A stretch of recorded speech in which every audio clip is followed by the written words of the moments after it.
Við erum í útvarpinu á FM 89,1.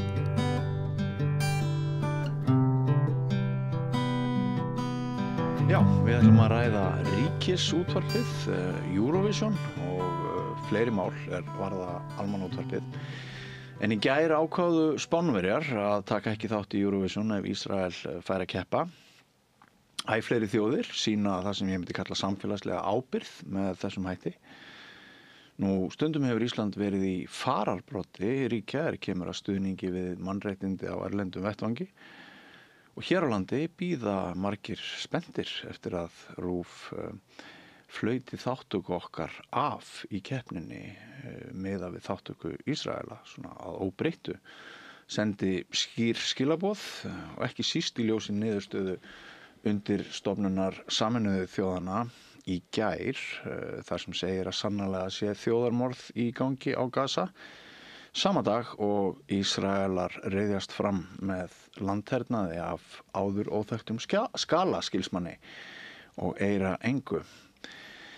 Útvarpsstjóri Stefán Eiríksson sestur hér við Rauða borðið. Vertu velkominn, Stefán. Takk fyrir. Liggur fyrir á þessu andartaki hvort Ísland tekur þátt í Eurovision ef Ísraelar fá að keppa? Já, það sem liggur fyrir að núna í gangi ferli innan EBU, það sem verið að fara vel og ítarlega yfir afstöðu einstakra aðildastöðva EBU til þáttöku Ísraels í keppninni. Og ef þú skýrir EBU fyrir okkur svona, einhver sem ekki skilur það kannski? Eru samtök evrópskra sjónvarpsstöðva og sjónvarpsútvarpsstöðvarinnar í allri Evrópu og víðar, því að eins og fram hefur komið þá eru Ísraelar þátttakendur í EBU og fleiri ríki sem almennt teljast ekki til Evrópu. Þannig að þetta teygir sig víða og það eru mörg lönd sem eða sjónvarpsútvarpsstöðvar í mörgum löndum sem eiga aðild að EBU og EBU hefur haldið Eurovision, söngvakeppni evrópskra sjónvarpsstöðva, í að verða 70 ár og þetta gríðarlega stór viðburður. Þetta stærsti sjónvarpsviðburður í heimi ef frá eru taldir íþróttaviðburðir. Þegar ef við bara mælum og metum áhorf og aðra útbreiðslu á þessu efni. Þannig að það eðlilegt að þetta dragi að sér athygli af ýmsum toga. En spurningin sem að þú berð upp snýr að afstöðu okkar og við höfum gefið það mjög skýrt og sterkt í skinn í allri opinberu umræðu og ekki síður á vettvangi EBU að það eru litla sem enga líkur á því að Ísland taki þátt í Eurovision ef ekki verður breyting á afstöðu EBU til þáttöku Ísrael eða þáttöku KAN sem Ísraelska ríkissjónvarpið í keppninni. Litlar sem engar líkur. Litlar sem engar líkur. Það bara staðan eins og henni núna. Við vitum ekki nákvæmlega hvað gerist. Keppnin næsta vor og EBU hefur framlengt frestinn sem að sjónvarpsstöðvarnar hafa til þess að tilkynna þáttöku eða öllu heldur draga þáttöku tilbaka án þess að það hafi fjárhagslegar afleiðingar í för með sér fyrir stöðvarnar til 10. desember næstkomandi og aðalfundur EBU verður haldinn í byrjun desember þar sem að þetta mál verður væntanlega leitt til lykta með einum eða öðrum hætti. Mér fannst á dögunum að það væri svona eins og eitthvað karp og ekki algjör eining inn í stjórn ríkisútvarpsins hvort það ætti að koma einhvers konar ráðherraboð inn í þetta pólitískt eða hvernig það væri. Geturðu aðeins farið yfir það? Er sýn þeirra sem að sitja í stjórn ríkisútvarpsins að einhverju leyti ólík? Já, nú það auðvitað bara stjórnarinnar og stjórnarmanna að ræða það, en þetta birtist auðvitað bara í fundagerðum frá stjórnarfundum þar sem að fram kemur að það eru einhverju marki skipta skoðanir það hvaða marki stjórnin eigi að blanda sér í þessa umræðu og við höfum líka í þessari umræðu undanfarnum árum því að þetta ekki fyrsta skipti sem að þessi mál koma til umræðu innan hús og utan hjá ríkisútvarpinu bent á það að það í sjálfur sér ekki ríkisútvarpið sem á að vera í forystu pólitíska afstöðu til mála á borð við það sem að þarna undir. Ríkisútvarpið fjölmiðl sem starfar í almannaþágu, á að gæta hlutleysi og hlutlægni í öllum sínum fréttaflutningi og umfjöllun, og það mjög mikilvægt fyrir okkur að gæta að því. Á sama tíma þá höfum við alveg skoðanir á vettvangi EBU, til dæmis það hvort að ríki sé að starfa í samræmi við þær reglur sem gilda Eurovision keppnina, og höfum á þessum árum sem að liðin eru frá því að þetta fór allt saman í gang, komið þeim skoðunum okkar mjög skýrt á framfæri á mismunandi stöðum innan EBU. Og það það sem við höldum áfram að gera, og við erum auðvitað að ræða þetta ekki bara á vettvangi EBU, heldur líka við kollega okkar á Norðurlöndunum. Við erum í mjög þéttu og nánu samstarfi, almannaþjónustumiðlarnir á Norðurlöndunum, og þar á meðal þetta mál. Óbragð í þínu munni að við höfum tekið þátt síðast? Ég ætla nú bara ekki að lýsa því sérstaklega, en það auðvitað umhugsunarefni fyrir alla, af hverju við erum í þessari stöðu, og ekki bara á sviði menningar og tónlistar eins og Eurovision keppnin heldur líka á sviði íþrótta og í öðru samstarfi. En ég held að það sem mikilvægt að undirstrika það að í þessum málum það auðvitað pólitísk forysta í hverju og einu landi sem að tekur ákvarðanir utanríkispólitísk mál, eins og gert hefur verið í öðrum tilvikum, og getum farið nokkur ára aftur í tíman, og við getum farið áratugi sömuleiðis aftur í tíman, og það auðvitað þá okkar að fylgja þeim línum sem lagðar eru af stjórnvöldum eða af Alþingi, svo dæmi séu tekin, og á það höfum við ítrekað bent. Þetta hlutleysi sem þú nefnir,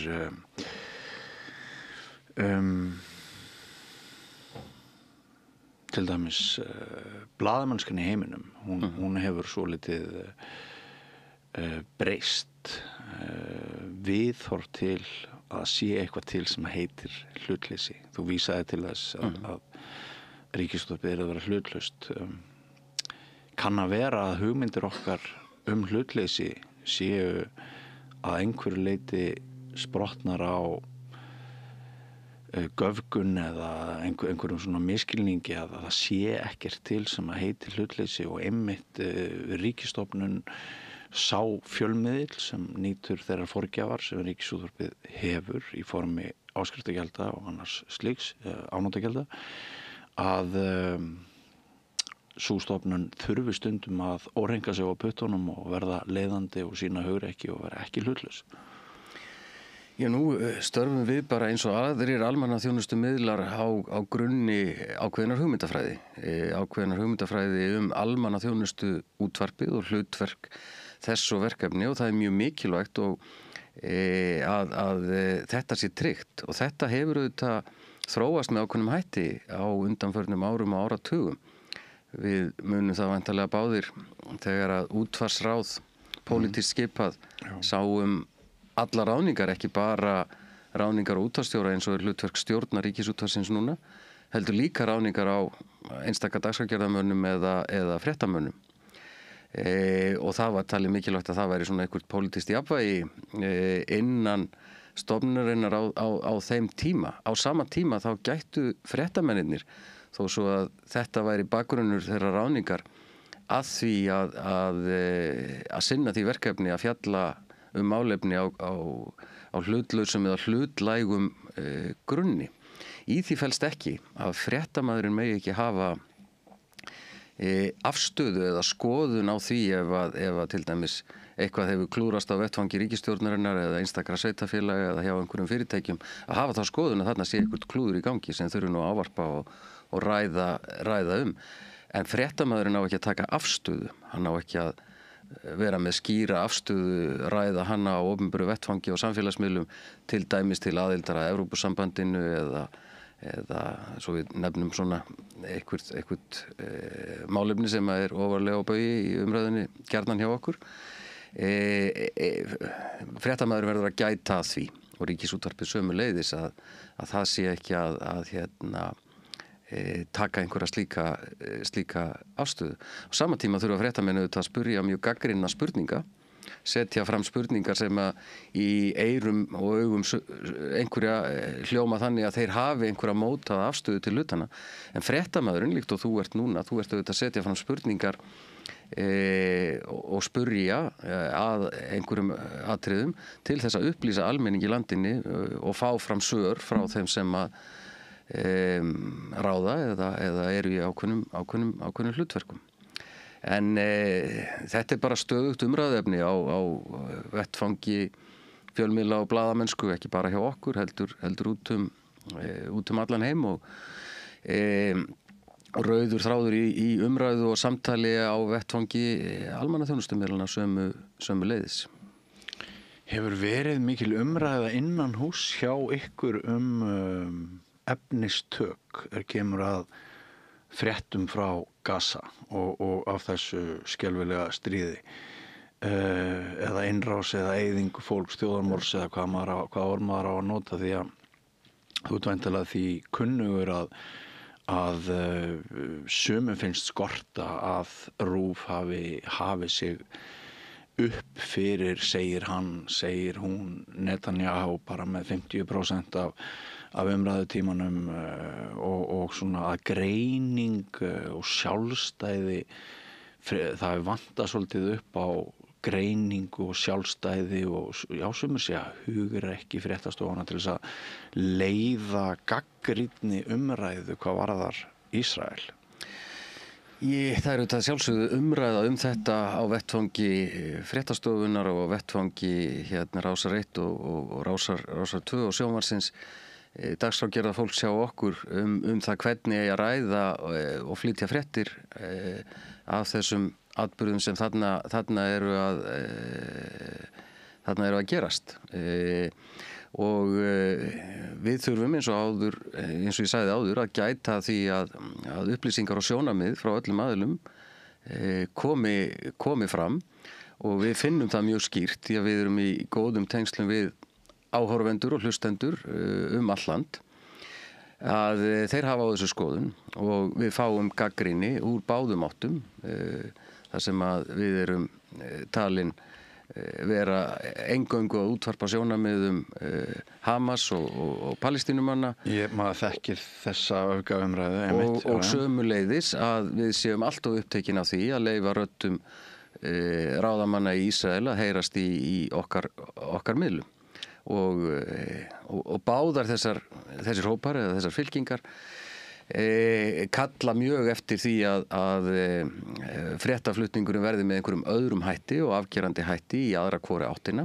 En nú þegar til dæmis undirstofnun Sameinuðu þjóðanna segir þetta þjóðarmorð og það hófst fyrir löngu og liggur fyrir, breytir það einhverju? Ég held að það sé engin vafi að sjálfsögðu breytir það því hvernig fréttamenn og dagskrárgerða fólk á Ríkisútvarpinu talar þegar þetta liggur fyrir. Það urðu ákveðin vatnaskil í gær þegar þetta lá fyrir frá Sameinuðu þjóðunum, þannig að það óhætt fyrir fréttamenn sem að gæta hlutlægni og hlutleysi í allri umfjöllun að ræða hlutina þá með öðrum hætti. Það ekki hlutverk RÚV að ýta undir þau vatnaskil sem þú nefnir að orðið í gær, að greiða úr flækjunni fyrir notendur, fyrir almenning áður. Að sjálfsögðu er það okkar hlutverk að draga fram upplýsingar, og það tel ég að fréttastofan hafi staðið sér bara ágætlega í að gera. Það auðvitað ekki bara, þessi mál ekki bara til umfjöllunar á vettfangi Sameinuðu þjóðanna, heldur alþjóðlegra dómstóla þar sem að málin eru sömuleiðis til meðferðar, og mér sýnist á þessum mánuðum og árum sem eru liðin þarna frá, þá hafi ekki verið neitt skortur á fréttum það og þessa þróun mála. Og þegar að hafa komið einhverja bráðabirgðaniðurstöður eins og hefur gerst í þessu tilviki, þá hefur verið greint frá því og reynt með aðstoð sérfræðinga líka að fara yfir þetta. Við höfum verið duglega að fá til dæmis innlenda sérfræðinga sem að þekkja þessi hugtök þjóðarmorð og hópmorð og annað til þess að fara nánar yfir það og hvaða skyldur íslensk lög og alþjóðleg lög setja á herðar íslenskum stjórnvöldum þegar að ráðamenn hér eru til dæmis farnir að tala þjóðernishreinsanir og að þetta allt saman líti út fyrir að vera þjóðarmorð, hvað þýðir það og hvað á að fylgja í kjölfarið.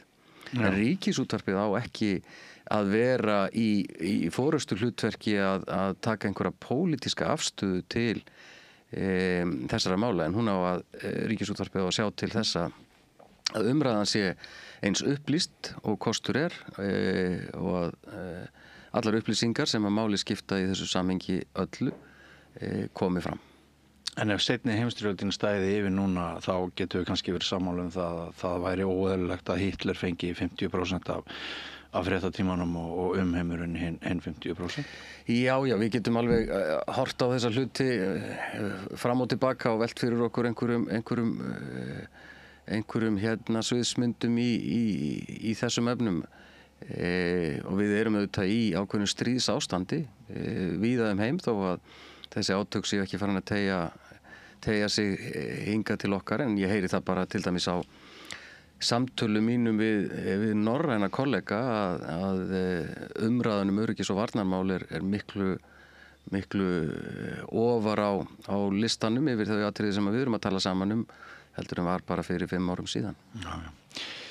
Þú nefndir útvarpsráð og margir líta til þess sem úrelts fyrirbæri sem hafi nú ekki leiti verið gott. Ég sótti nú sjálfur vinnu hjá Ríkisútvarpinu á sínum tíma og var ráðinn vegna þess að ég smaug í gegnum vilja sjálfstæðismanna og framsóknarmanna, en vinstrimenn vildu mig nú ekki borð en það dugði meiri hluti Framsóknarflokksins og Sjálfstæðisflokksins til þess að ég fekk vinnu á Ríkisútvarpinu og var þar í mörg ár.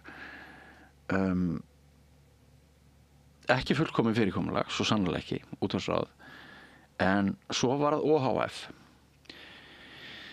Og nú svo komið að ef þú sækir starf á Ríkisútvarpinu og fréttastofunni þá held ég að það þurfi ekki rökstuðning til þess að ég held að Ríkisútvarpið beri því við, það allavega þannig með störf dagskrárgerðarfólks að þar eru til svör frá yfirmönnum Ríkisútvarpsins sem segja nei, við þurfum ekki að rökstyðja af hverju við viljum ekki ráða þennan eða þennan.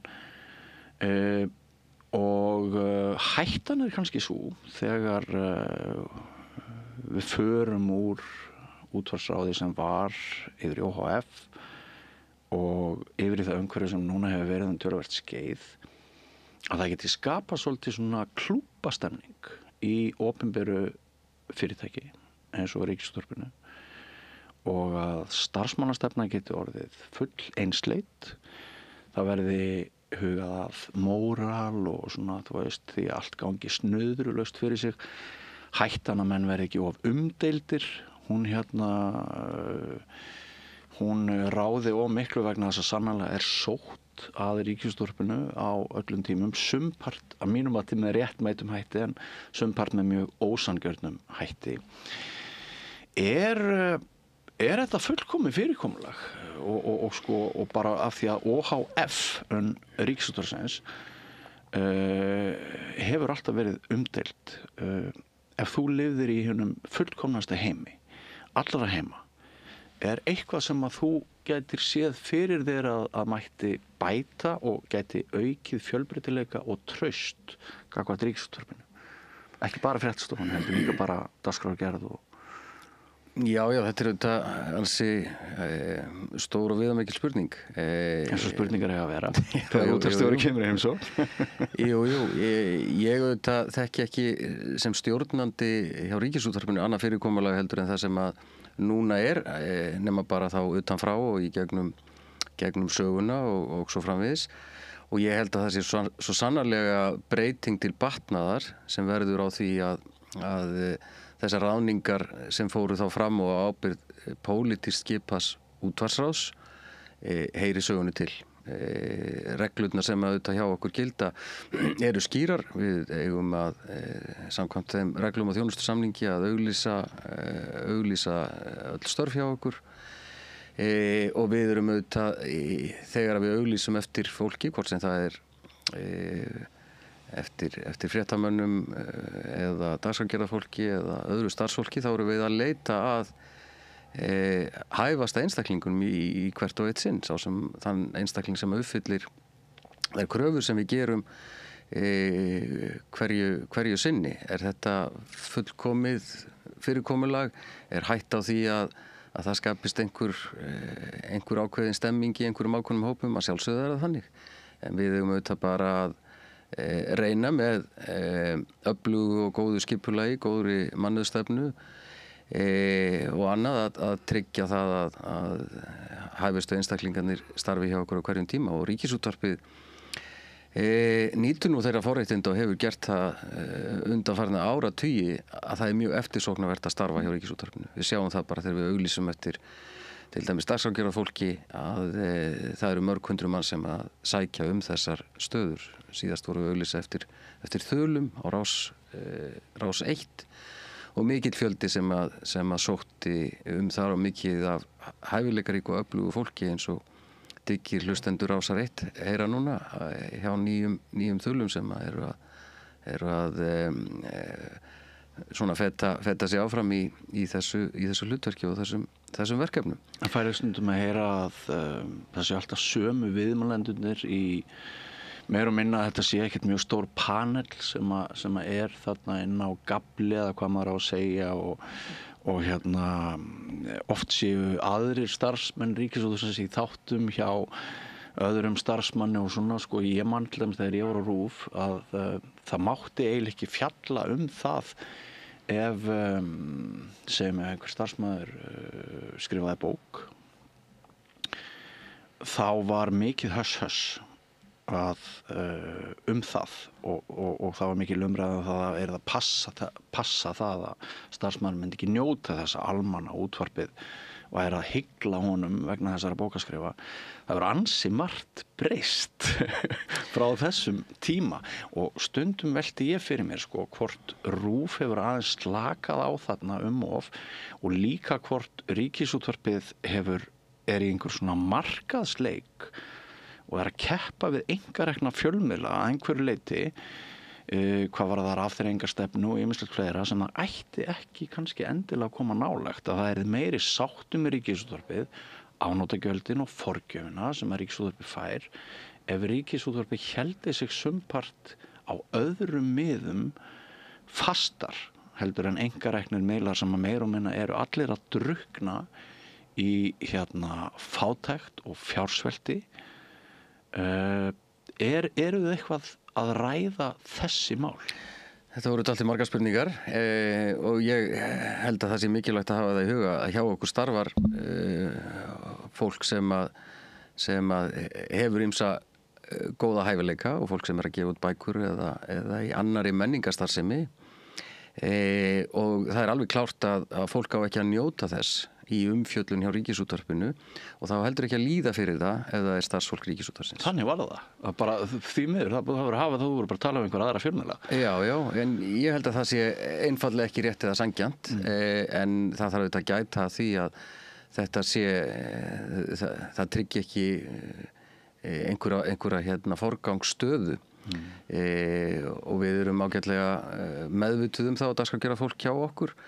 Okkar ágæta dagskrárgerðarfólk eða fréttamenn fara stöku sinnum í viðtöl eða blanda sér inn í aðra þætti af einhverjum málefnilegum og góðum ástæðum sem bara ritstjórnar ákvörðun hverju sinni. Síðasti hluti spurningarinnar sneri svolítið að hlutverki og verkefnu Ríkisútvarpsins, hvort að við ættum að einbeita okkur að hlutum sem að aðrir væri þá ekki að fókusera á og það er þá meiri sem ekki væru markaðsvænir.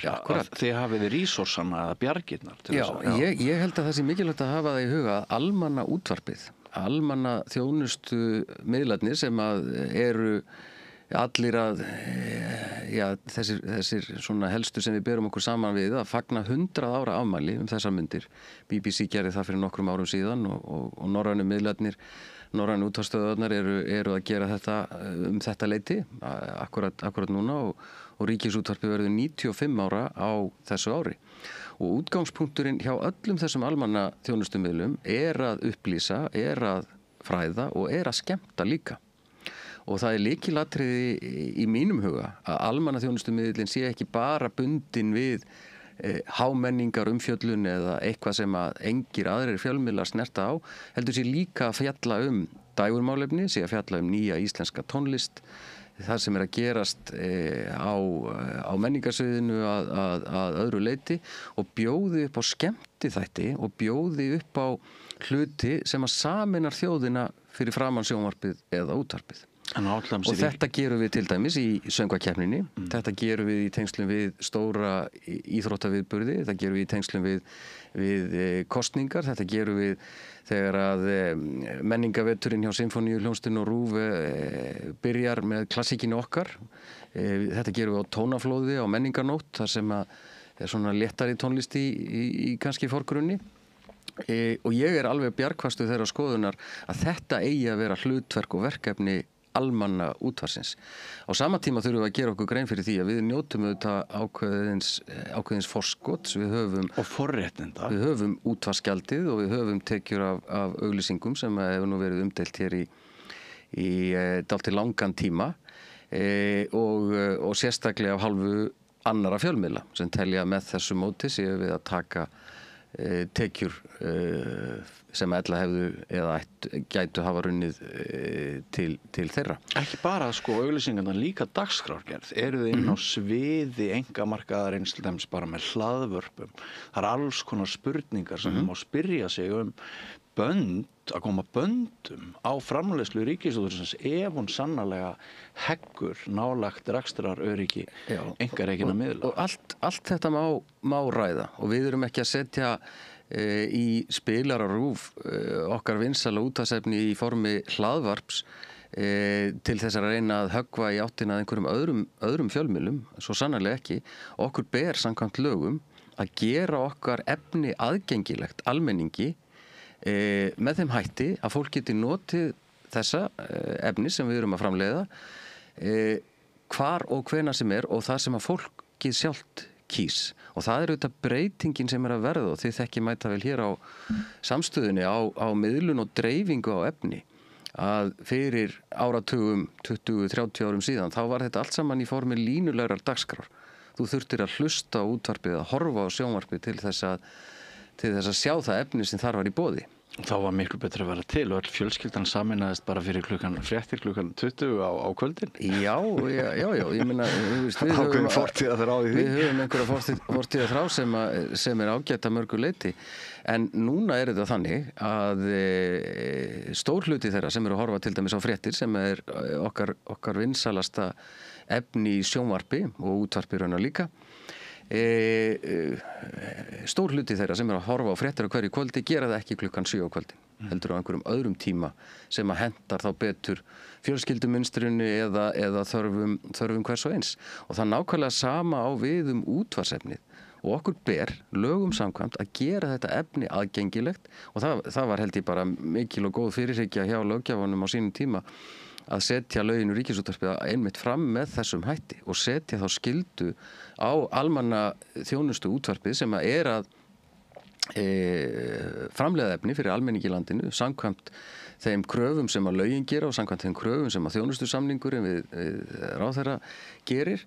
Þannig að hver og einn geti notið þessa efnis og hafi aðgang að þessu efni. Og þetta meðal vinsælasta útvarps- og sjónvarpsefnis hér á landinu eins og almenningur auðvitað þekkir mæta vel. En náttúrulega alltaf spurning hve mikið á umfang ríkisstofnunar með þetta forskot að vera og þessi forréttindi. Við höfum fengið fyrirspurning núna síðan við fórum að stað hér á samstöðinni með beina útsendingu á kvöldin, umræðum fréttir og samhengi frétta og tökum saman helstu fréttir. Við höfum fengið fyrirspurnir frá notendum hvort Ríkisútvarpið að svara því með því að færa silfrið, við förum í lofti klukkan 8, beinni útsendingu á kvöldin, hvort Ríkisútvarpið að færa silfrið til, hvort þess vegna leki kastljósið yfir klukkan 20. Eru þið nokkuð að hegða ykkur eins og sko þið ætlið að sigra litlu einkareknu miðlana? Eru þið nokkuð að er framkvæmd stefnunnar og dagskrárgerðin, tekur hún passið ykkur örugglega nægilega vel á því að huga að ykkur sem allt öðru fjölmiðlafyrirtæki heldur en hinn fjölmiðlafyrirtækin fást við? Við eigum auðvitað að gera það og við eigum að gæta því að kom ekki fram með þeim hætti sem að þú ert að lýsa, og ég kannast alls ekki við það sé hugsunin á bakvið þetta. Við höfum verið aðeins að færa til tíman á Silfrinu á undanförnum árum. Það var lengi vel á sunnudagsmorgnum. Áhorfið var farið ansi langt niður, þannig að við gerðum ákveðna breytingu og færðum þetta í takt við svona þessa umræðu hefð sem við þekkjum í öðrum löndum, og hafa þessa þætti seinna kvöldlagi. Við fengum ýmsar ábendingar frá fólki að það væri ekki hentugur tími, og prófuðum það síðasta vetur að hafa Silfrið á aðeins öðrum tíma, nær fréttatímanum, og það féll augljóslega vel í kramið hjá fólki. Það var aukið áhorf, og við finnum það núna þegar Silfrið er komið á nýjan tíma í framhaldi af Kastljósi, að það fellur fólki vel í geð. Það er mikið áhorf á Silfrið þessa fyrstu 2-3 mánudaga sem að núna hafa liðið frá því að við settum þetta fram. En þetta er ekki sett til höfus einhverjum öðrum þætti eða annað, heldur er þetta til þess að þjóna okkar notendum sem best og þeirra óskum og þörfum. Ég held að sjónvarpsfréttadeildin hafi einu sinni litið við hjá okkur og getið þess að við erum búin að stofna sjónvarpsstöð og fréttastöð og magasín þátt sem að mörgum þykir stórmerkilegur, og það var þegar við efndum til söfnunar, vorum með marathon útsendingu, og þá kemur fréttafólkið eitt frá sjónvarpinu, en það var ekki til þess að fjalla marathonsöfnununa þótt við byðum Ríkisútvarpinu til okkar á þeim á þeim grundvelli. Þau í miðri útsendingu aðeins að nokkur vissi, þegar við héldum að Ríkisútvarpið væri fara að fjalla marathonútsendinguna, þá beindu spjótin að Gunnari Smára Egilssyni út af einhverjum deilum innan sósíalista. En er það ekki bara eins og fjölmiðlar gera eins og við erum að gera hér? Mér fannst það mjög á gráu svæði, og einhver tíman hefði það verið þannig í gamla daga að Ríkisútvarpið hefði ekki gert það. Við erum líka að tala svolítið grá svæði í svokallaða Ástu Lóu-máli. Ég var nú síðast með þingmann í fyrra dag að ræða það. Og þið þurftuð að biðjast afsökunar á einu tilteknu atriði. Fleira orkaði tvímælis að mínu mati. Ég held að ég noti tækifæri nú, fyrst að við erum tveir, til þess að segja að svona sumpart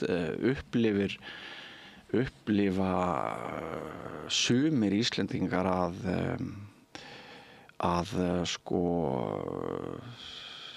svona hlutverk, þessi greinandi en þurra og varfærna fréttadeild sem að sum okkar að horfum rómantískum augum til í fortíðinni, að fréttastofan veit ekki alveg hvert hún er að fara. Hún veit ekki alveg hlutverk sitt. Hún svona taki brot af ýmsu sem er í einkageiranum, en einkum er það kannski þetta greinandi hlutverk sem að fólk saknar, að segir hann, segir hún, 50% stjórnarandstaða, 50% stjórn. Er þetta ekki þarf ekki meiri greiningar, meiri sjálfstæðar greiningar, og þarf ekki fréttastofa Ríkisútvarpsins að passa sig betur en hún hefur kannski náð að gera síðustu ára, að aðgreina sig frá einkareknu fjölmiðlum? Já, fréttastofan þarf bara eins og áður að gæta fyrst og fremst að fagmennsku í sínu störfum, og ég tel að fréttastofan hafi gert það afar vel, þó að það sé alveg hægt að nefna einhver dæmi frávik sem að hefur og hluti sem að hefði geta farið öðruvísu og aðeins betur, eins og bara gengur og gerist í allri starfsemi. Við tökum öll þau tilvik alvarlega, förum yfir það og gerum þær úrbætur sem að nauðsynlegt að gera.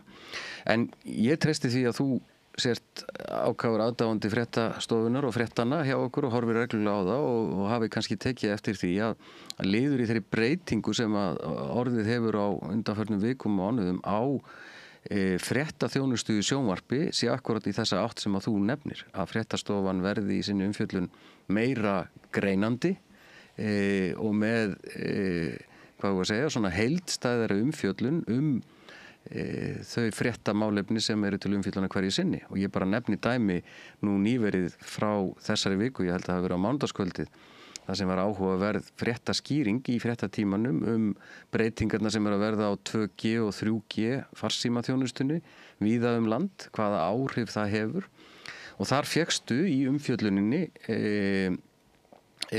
viðtal og innslag að austan frá eldri hjónum sem að sýndu það bara í fréttinni hvaða áhrif þetta að hafa á farsímaþjónustu þar sem að þeirra sumarbústaður og síðan umfjöllur það hverjar og hvers eðlis þessar breytingar eru og innkomu frá fulltrúa fjarskiptastofu í fréttatíman og gólfið hjá fréttalesaranum eða fréttaþulunum þar sem að viðkomandi svaraði þessum spurningum og álitefnum sem þarna að koma. Og sama hægt að nefna þegar að fundust líklega eldislaxar í Haukadalsá.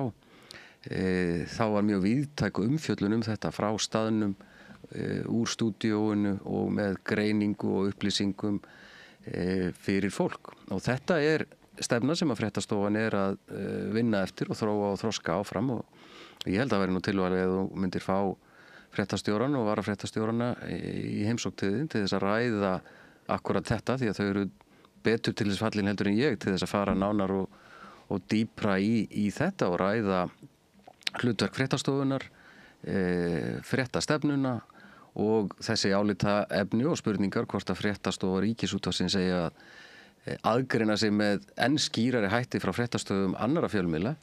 Í grunninn held ég ekki. Ég held að fréttastofur sem að hér starfa á landinu séu almennt að starfa bara á grunni faglegra sjónarmiða þegar kemur að blaða og fréttamennsku og geri það heilt yfir mjög vel. Kannski þyrftu að skipta, Þú þarft að fara viku út í einkarekna landslæðið og ég þarf að fara vikuna RÚV og svo þurfum við að hittast og bera saman bækur okkar. Já, ég þekki ágætlega einkarekna landslæðið á fjölmiðlunum þó að það sé að verða rúmlega 30 ára gömul reynsla frá bæði Morgunblaðinu og Tímanum margt breyst síðan á sínum tíma. Það eitt og annað sem hefur breyst þá en í grunninn hefur þetta ekki breyst. Þær kröfur sem gerðar eru til fjölmiðla hafa ekki breyst varðandi það hvernig þú kemur upplýsingum og efni frá þér fagleg og góð vinnubrögð. Það eins og mjög margt breyst í tækninu og miðlunni og hvernig við komum þessum fréttum og upplýsingum á framfæri. En þú sem yfirmaður fréttastjóra, við erum sammála það, ég og þú, að mestu varðar að Ríkisútvarpið beini styrk sínum og forgjöf og forréttindum í það að veita valdinu þar sem það þykkast og skæðast mest aðhald, ekki satt? Jú, það bara eitt af verkefnunum að fylgjast vel með því sem að gerast hjá stjórnvöldum hverju sinni og ræða það með gagnrýnum hætti. Við erum ekki fréttastofa ríkisstjórnarinnar og höfum ekki það hlutverk að miðla upplýsingum frá henni eða einstaka stofnunum eða annað. En að það gæti fjármálavaldi? Já, allur heimurinn, hann rambar á einhverju nöf vegna þess að veröldin meir og minna komin í hendur bara örfára einstaklinga og fyrirtækja.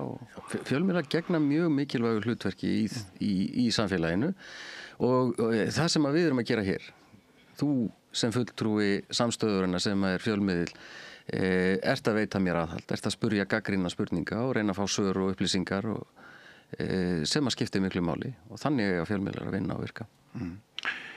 Hérna endursýningar, endurflutningur. Það kemur fyrir að eitthvert okkar á veikindadag og leggjum heima upp í rúmi og kveikjum kannski bara á sjónvarpinu sem við gerum annars aldrei. Bara veikur upp í rúmi og þú veist að tala um að línuleg dagskrá væri nú svona mikið til horfin hjá mörgum okkar og þá finnst mann eins og að fyrir einhverjum 20-30 árum hafa verið framleitt alveg gríðarlega mikið af innlendu efni, alls konar svona gæða efni sem fólk saknar svolítið núna. Það eru spurningaþættir, þetta er svona quiz, þetta er kvikkafþreng, þetta er ekki kannski þættir með einhvern mjög mikla hugsun. Er það sko, ertu þræðin hollvinni Ríkisútvarpsins og allt þetta, sérðu þessu umræðu? Það er alltaf verið að tala um sko, á sama tíma á Ríkisútvarpið tekur til sín meira og meira fé, þá sé meira og meira endurflutningur og fólk skilji ekkert í því hvernig dagskrárgerðarmönnum og fréttafólki hafi tekist að búa til alla þessa vinnu, alla þessa framleiðslu fyrir einhverjum áratugum og svona. Hvað er réttmætt og óréttmætt? Ég held að það sé gott að ræða það að því að þú fullir þér hér að Ríkisútvarpið taki alltaf til sín meira og meira fé. Milljarðarnir eru fleiri núna en áður. Já, en þú þarft nú að verðlags uppreikna þetta og þá held ég að sé mjög mikilvægt að hafa það í huga. Hjá Ríkisútvarpinu starfa í dag 260 manns auk verktaka. Hjá Ríkisútvarpinu fyrir 30 árum síðan störfuðu á milli 400 og 500 manns. Útvarpsgjaldið er í dag 22.000 krónur það bil. Ef að það hefði hækkað í samræmi við verðlag þá væri það yfir 30.000 krónur í dag. En er þetta ekki bara verktakar sem að koma inn í staðan fyrir... Nei, það er ekki þannig. En kaupið ekki miklu meira efni heldur af öðrum aðilum en áður? Núna hefur orðið svo breyting og var með fyrsta þjónustusamningu sem gerðu var að okkur ber að kaupa af sjálfstæðum framleiðendum. Umtalsvert miklar fjárhæðir, þetta eru hátt í milljarður af okkar tekjum á hverju ári sem fara í kaup af sjálfstöðum framleiðendum, fyrst og fremst í sjónvarpi en líka í útvarpi og svo eru talsetningar á einhver barnaefni þarna undir líka. Þetta er auðvitað breyting frá því sem var. Áður voru þessir þættir framleiddir hjá sjónvarpinu og lítið aðkeypt efni. Þetta er bara í takt við þróun sem hefur orðið hjá öðrum almannaþjónustumiðlum víða Evrópu er bara besta mál og eykur fjölbreytnina í framleiðslunni. Hjá okkur byrjar dagskráin í sjónvarpi upp úr hádegi með því að við endursýnum fréttatímann frá fyrra kvöldi og síðan er mjög mikið til verið að sýna efni sem hefur þá verið á dagskrá áður í vikinu í dagskráni og þetta er einkum þjónusta við til dæmis eldri borgara sem hafi ekki átt kost á því að fylgjast til dæmis með þessum þáttum í kvölddagskrá og svo annað eldra efni úr dagskrá sjónvarpsins eins og útsvar og tali með Hemma Gunn og Spaukstofan sem er bara sígilt og vinsælt efni hjá okkur. Á sama tíma erum við auðvitað að framleiða fullt af nýju glæsilegu og áhugaverðu efni á hverju einasta ári og þú nefnir spurningaþættina, við höfum verið með kappsmál undanfarin ár sem er einmitt að byrja núna. Við höfum verið með aðra spurningaþætti Gettu betur í gegnum árin og nýja þætti eins og til dæmis á síðustu 2 árum er þetta frétt sem er svona spurningaþáttur á léttum og góðum og skemmtilegum nótum. Þannig að það er ennþá verið að framleiða mjög mikið af efni hjá Ríkisútvarpinu en framlögin, bæði í formi útvarpsgjalds og tekjurnar af auglýsingasölu hjá okkur eru minni heldur en bara fyrir 10-15 árum síðan og mjög einfalt að sýna þér þessar tölur og ég man nú ekki betur þegar ég kom hérna síðast að ég hafi sendir nokkrar glærur sem aldrei rötuð á skjáinn sem að einmitt geymdu nákvæmlega þessar upplýsingar og þetta held ég að sé mjög mikilvægt að hafa í huga og margir hafa verið að ræða það, heyri ég að það sé nauðsynlegt að Ríkisútvarpið hætti að vera í þessu OHF-formi og verði aftur ríkisstofnun og fái framlög á fjárlögum ár hvert og fái þar að leiðandi sambærilegar aðhaldskröfur eins og aðrir hafa fengið. Ég held að Ríkisútvarpið hefði verið betur sett fjárhagslega ef að það hefði verið reyndin undanfarin 10 ár á þessum verðbólgutímum sem að nú eru. Það eina sem hefur unnið með okkur út af því að krónutölugjaldið, sem sagt útvarpsgjaldið, hefur ekki hækkað í takti við verðbólgu, heldur í takti við bara ákvarðanir í fjárlögum hverju sinni. Ef að þetta hefði verið með öðrum hætti þá væru þessi tekjuþáttur hjá okkur í betra horfi heldur en með útvarpsgjaldinu og það sem ég ætlaði að segja, eina sem hefur unnið með okkur er að greiðendum útvarpsgjaldsins hefur fjölgað. Já, fylgdistu með umræðinni í gær í DVF og Bylgjunni Ómar Ragnarsson? Nei. Það hefði, hann var 85 ára gamall í gær. Já, það var einmitt ágætis umfjöllun á morgunvaktinni á Rás 1 sem ég hlusta á alltaf þegar ég er að hjóla í vinnuna. Þar kom fram hjá kvikmyndagerðarmanni sem hefur verið að gera heimildamyndum, hann spannar 25 ára skeið, að það hefði einmitt verið reynt að selja þessa mynd í Ríkisútvarpinu og vildi ekki kaupa og það hefði gengið mjög illa að tala við Kastljós í fréttastofun og eitthvað fleira og Ríkisútvarpið hefði ekki viljað sinna þessu afmæli í gær sem skildi og það var dregin einhver lína á milli þess að Ómar hefði kannski skilið við fréttastofuna sem umdeildur maður. Ég held að þetta sé nú eitthvað bara á lausu lofti gripið Er ekkert hæft í því að Ríkisútvarpið þori ekki að hampa eigin starfsmönnum sem hafa skapað einhvern umdeilanleika með sjálfstæðum og mikilvægum efnstök? Nei, það held ég ekki. Og það er ekki verið að refsa? Ja, sjálfsögðu ekki. Við tökum bara allar ákvarðanir okkar kaup á efni á faglegum grunni. Já, ok. En þá hefur brugðist við því, þetta lá í loftinu í gær. Mér langar aðeins að þakka þið fyrir að koma. Það eru nú ekki allir talsmenn stofnana núna sem að maður nær í viðtal eins og þetta og ég vil nú segja áður en lengra er að haldið að þótt ég hafi reynt að sauma þér, þá er ég bara mjög ánægður með að þú ert þú sannarlega í hópi þeirra sem að þú er alltaf komið þegar ég hef beðið að koma í viðtal. Stendur ekkert á því? Ég ætla að hrósa þig fyrir það. En það líður að lokum hjá okkur. Ég ætla aðeins að spyrja þig þetta sem fram kemur sem framkom fyrir nokkru vikum að það á einhverju leyti að skerða auglýsingasölu ykkar, heimildir ykkar til auglýsingasölu er ekki Logi Már sem er yfir ykkar málaflokki. Hafið þið átt eitthvað samtal það hvernig þetta verður útfært eða hvað nemur þetta stórum? Við höfum ekki átt samtal nákvæmlega um útfærsluna en þetta er hins vegar verkefni sem hefur verið í gangi í langan tíma og í þjónustusamningnum sem að skrifa var undir fyrir 1,5 ári síðan eitthvað svoleiðis. Þá er ráð fyrir því gert að það verið sett í gang vinna sem miði að því að draga úr umsvifum RÚV á auglýsingamarkaði og við vorum í starfshópi á vegum ráðuneytisins, ég og þáverandi formaður stjórnar Ríkisútvarpsins Silja Dögg Gunnarsdóttir og 2 fulltrúar ráðuneytisins sem að áttum að fara yfir það með hvað hætti væri hægt að draga úr þeim umsvifum og það er hugmyndir fóru í formi draga til ráðuneytisins og er þá væntanlega grunnurinn undir þessari vinnu sem að ráðuneytið er með núna hvað þetta varðar. Ég sé það bara Hvað er þetta mikil skerðing? Nú veit ég ekki hvernig þetta verður útfært eða hvert umfangið verður en ég sé bara að þetta er á þingmálalista stjórnarinnar að það sé von á frumvarpi akkurat þetta. Ríkisútvarpið hefur 1/3 hluta af tekjum sínum í dag af auglýsingasölu og það hefur verið svona látið að því liggja að þetta sé eitthvað einstakt fyrirbæri þegar kemur almannaþjónustumiðlum í Evrópu, svo er alls ekki. Það er hátt í 80% af almannaþjónustumiðlum sem hafa sínar tekjur af sölu auglýsinga. Það er eins og mismunandi hversu hátt þetta hlutfall er.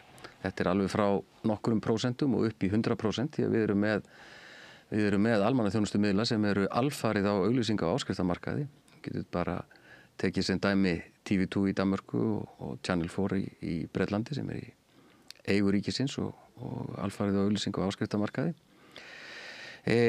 Þróunin hefur verið svo í Evrópu, það hafa einhverjir ríkismiðlar verið teknir á auglýsingamarkaði en við sjáum það til dæmis bæði í Hollandi og Belgíu núna að það hefur verið að auka möguleika ríkismiðlana þar til þess að auglýsa og þá til þess að ná betur utanum auglýsingar með stafrænum hætti.